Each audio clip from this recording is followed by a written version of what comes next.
Hello दोस्तों, CTET 2022 की date announce हो चुकी है। दिसंबर में आपका सीटेट 2022 का एग्ज़ाम होने वाला है। इसके लिए आपको कुछ किताबों की ज़रूरत पड़ेगी, तो मैं आपको यहाँ पे सजेस्ट करती हूँ चक्षु की बुक।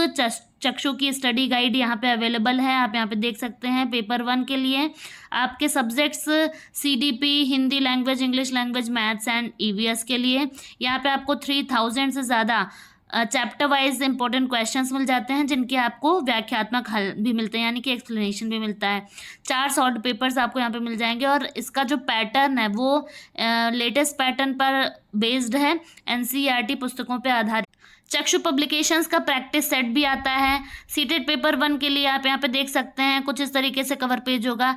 ये किताबें आपको ऑनलाइन Amazon फ्लिपकार्ट पे अवेलेबल हो जाएंगे और ऑफलाइन मार्केट से भी जाके आप इन्हें परचेज कर सकते हैं। सीटेट 2022 के एग्ज़ाम की प्रिपरेशन बहुत अच्छी तरीके से हो जाएगी। हम लोग यहाँ पर इस वीडियो में सीटेट 2021 का पेपर सॉल्व कर रहे हैं, CDP का, जिसकी परीक्षा तिथि है 1 जनवरी 2022।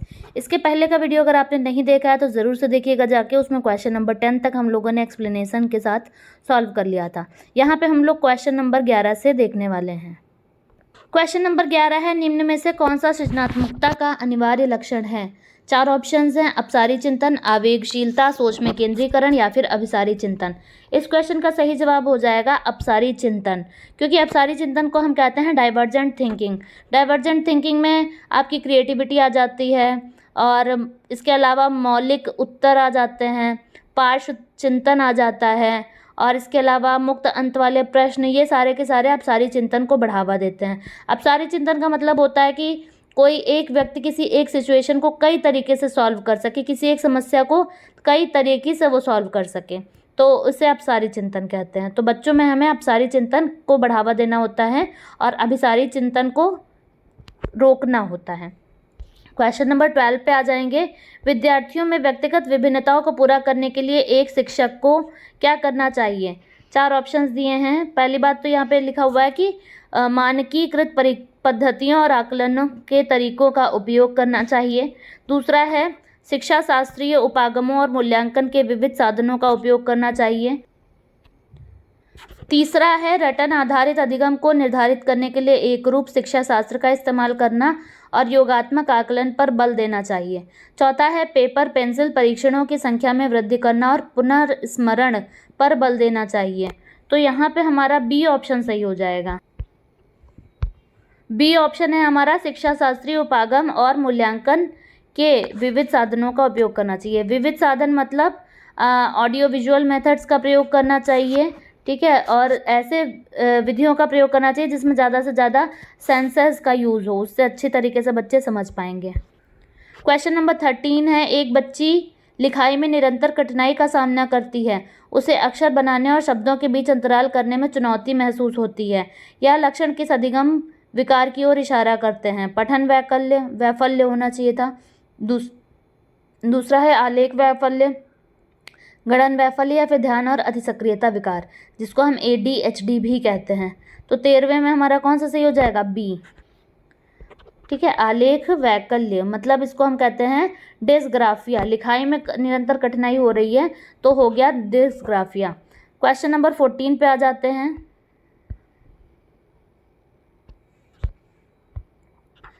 कथन ए है, पढ़ाते समय एक शिक्षक को पाठ्य सामग्री को दर्शाने के विभिन्न तरीके अपनाने चाहिए, ठीक है। कथन और कारण इसका क्या है? शिक्षक को अधिगमकर्ताओं की विविध आवश्यकताओं हेतु अपने शिक्षा शास्त्र को उनके अनुकूल बनाना चाहिए। अब विकल्प यहाँ पे 4 दिए हैं कि भाई ये सही हैं कि नहीं सही हैं। पहला है ए और आर, यानी कि जो कथन है, स्टेटमेंट और रीज़न, कारण जो है, ये दोनों सही हैं। आर सही व्याख्या करता है ए की। दूसरा है ए और आर दोनों सही हैं लेकिन आर सही व्याख्या नहीं करता है, ठीक है। सी है ए सही है लेकिन आर गलत है, मतलब कथन सही है लेकिन कारण गलत है। डी क्या है? कथन सही है और आर मतलब कथन और कारण दोनों गलत है। तो सही जवाब यहाँ पे कौन सा हो जाएगा क्वेश्चन 14 में?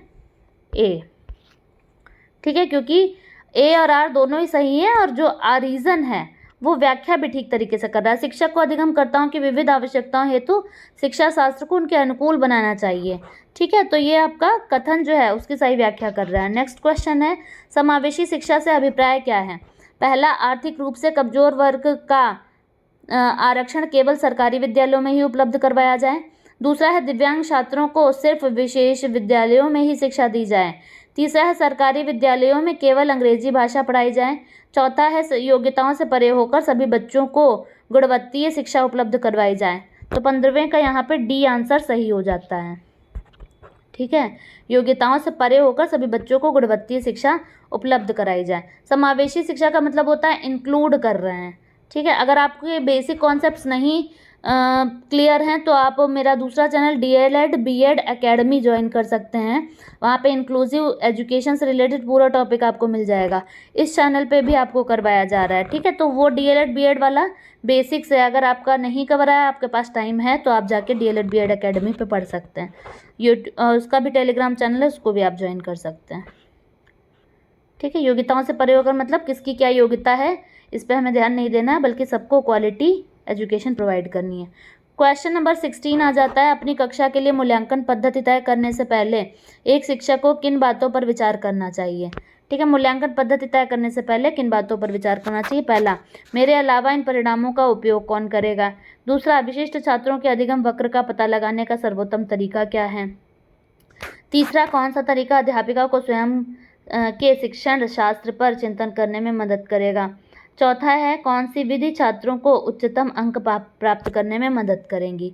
तो किन मूल्यांकन पद्धति तय करने से पहले किन बात पर विचार करना चाहिए। यहाँ पे देखो, अगर पहला 4th जो है उच्चतम अंक पाने में मदद करेगी, तो ये हम गलत है ना, क्योंकि अंक पे हमें परफॉर्मेंस पे बहुत ज़्यादा नहीं करना है, जबकि बच्चा सीखे इस पे ज़्यादा बल देना है। तो चौथा वाला जिन ऑप्शन में होगा वो हमारे ऑप्शन हो जाएंगे गलत। एलिमिनेशन मेथड से हम इसको करके बता रहे हैं आपको। ठीक है, तो B एंड C यहाँ पे चला गया। अब पहला और चौथा इनमें से हो सकते हैं, तो इसमें देखते हैं हम लोग तीसरा, इसमें तीसरा ही सिर्फ एक्स्ट्रा है, तो तीसरा देख लेते हैं सही है कि गलत। कौन सा तरीका अध्यापिका को स्वयं के शिक्षा शास्त्र पर चिंतन में मदद करेगा। तो बिल्कुल ये वाला भी हमारा सही है, तो हमारा पहला ऑप्शन सही हो जाएगा, क्योंकि हमें तीसरा ऑप्शन सही दिख रहा है ना। ठीक है, तो ऑब्वियसली पहला दूसरा तो D में भी है, तो हमें सिर्फ तीसरा चेक करना था कि तीसरा सही है या फिर नहीं। ये मैं आपको सारे ट्रिक्स के साथ में बता रही हूँ यहाँ पे, आप किस किस तरीके से क्वेश्चंस को कर सकते हैं। तो पहला सही हो जाता है यहाँ पे। इसका आंसर सीटेट ने गलत दिया था और फिर सबको नंबर मिल गए थे। नेक्स्ट क्वेश्चन है, सतत एवं समग्र मूल्यांकन का प्राथमिक उद्देश्य क्या है। छात्रों के प्रदर्शन की एक दूसरे से तुलना करना। दूसरा है छात्रों की समझ को आंकना और पाठ्यक्रम तथा शिक्षा शास्त्र को इसके अनुसार रूपांतरित करना। तीसरा है छात्रों का उनके प्रदर्शन के अनुसार वर्गीकरण करना। और चौथा है छात्रों को किसी विषय में सफल और विफल घोषित कर देना। तो 17th का B हमारा सही हो जाता है, समझ को आंकना, पाठ्यक्रम शिक्षा शास्त्र को इसके अनुसार रूपांतरित करना। अब नेक्स्ट क्वेश्चन आ जाता है, जेंडर भूमिकाएं हैं। पहला अधिग्रहित व्यवहार, दूसरा जन्मजात व्यवहार, तीसरा जैविक संरचना, चौथा है आनुवांशिक निर्धारित। तो 18th का सही हो जाएगा A। ठीक है, जेंडर भूमिकाएं अधिग्रहित व्यवहार हैं। जेंडर भूमिकाएं जो होती हैं वो आनुवांशिक से भी नहीं निर्धारित होती हैं। ठीक है, भूमिकाएं का मतलब जो जेंडर रोल्स हैं। अधिग्रहित मतलब हमें संसार के द्वारा रिसीव हुए हैं ये व्यवहार। अधिग्रहित मतलब आपने रिसीव किए हैं। ठीक, जन्मजात मतलब जन्मजात तो ये है नहीं जेंडर भूमिका कि भाई लड़की है तो ये करेगी, लड़का है तो वो करेगा। जैविक संरचना भी नहीं है। जेंडर जो आपका लिंग होता है वो जैविक संरचना है, ध्यान रखिएगा। जो लिंग होता है वो जैविक संरचना होता है, बाकी जेंडर रोल्स जो होते हैं वो अधिग्रहित व्यवहार हैं जो आपके ग्रहण किए जाते हैं संसार के द्वारा। आनुवांशिक तो ये बिल्कुल भी नहीं है। 19th क्वेश्चन पे बढ़ जाते हैं। राष्ट्रीय शिक्षा नीति 2020 निम्न में से कौन सा कथन प्रस्तावित करती है। ठीक, पहला है अपनी मातृभाषा में शिक्षित होना शैक्षिक और प्रौद्योगिक उन्नति में बाधक है। दूसरा, विद्यालयों को बच्चों को अंग्रेजी भाषा की प्रथम भाषा के रूप में सीखने और बोलने के लिए प्रोत्साहित करना चाहिए। तीसरा, बाल विद्यार्थियों के लिए बहुभाषी होने का उच्च संज्ञानात्मक लाभ है। चौथा है, द्विभाषीय उपागम विद्यार्थियों में उलझन पैदा करता है और सीखने में बाधा डालता है। तो क्वेश्चन नंबर 19 का हमारा C सही हो जाता है। विद्यार्थियों के लिए बहुभाषी होने के उच्चतम संज्ञानात्मक लाभ हैं। ठीक है, बच्चों को बहुत सारी चीज़ें यहाँ पे सीखने को मिलती हैं।